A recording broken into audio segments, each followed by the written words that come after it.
وہ چٹان خاموش تھی، صدیوں سے کھڑی، لیکن اچانک زمین کانپ اٹھی، اور پھر ایک معجزہ جو عقل کو ہلا کر رکھ دے۔ اللہ کے نبی صالح علیہ السلام نے فرمایا، یہ اللہ کی نشانی ہے، لیکن قوم نے نشانی کو ماننے کے بجائے تکبر کو چنا۔ واقعہ سننے سے پہلے آپ سے گزارش ہے کہ یہ ویڈیو بنانے کے لیے ہم بہت محنت کرتے ہیں، تو پلیز اس ویڈیو کو دوستوں کے ساتھ بھی شیئر کیا کریں، اور اگر چینل پر نئے ہیں تو چینل کو سبسکرائب بھی کر لیں۔ شکریہ۔ قوم سمود، پہاڑوں کو تراش کر گھر بنانے والی قوم، طاقتور، امیر اور مغرور۔ وہ کہتے تھے، ہم سے زیادہ طاقتور کون ہے؟ لیکن وہ ایک بات بھول گئے تھے، اللہ کی طاقت۔ اللہ نے حضرت صالح علیہ السلام کو بھیجا۔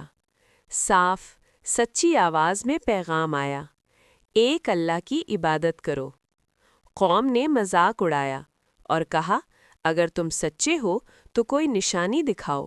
حضرت صالح علیہ السلام نے دعا کی۔ لوگوں نے ایک مخصوص چٹان کی طرف اشارہ کیا، اور پھر وہ چٹان ہلنے لگی، زمین پھٹ گئی، اور اس میں سے زندہ اونٹنی نکل آئی۔ لوگوں کی آنکھیں کھلی کی کھلی رہ گئیں۔ حضرت صالح علیہ السلام نے فرمایا، یہ اللہ کی اونٹنی ہے، اسے نقصان نہ پہنچانا۔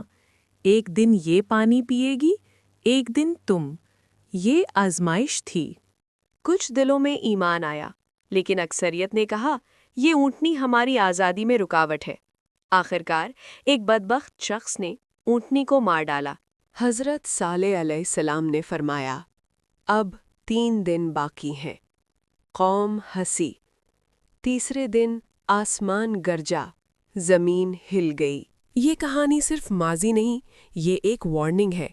جب اللہ کی نشانیوں کا مذاق اڑایا جائے تو انجام قوم سمود جیسا ہوتا ہے۔ اگر آپ کو ایسی ایمان افروز کہانیاں پسند ہیں تو چینل کو سبسکرائب کریں اور ویڈیو کو شیئر کرنا نہ بھولیں۔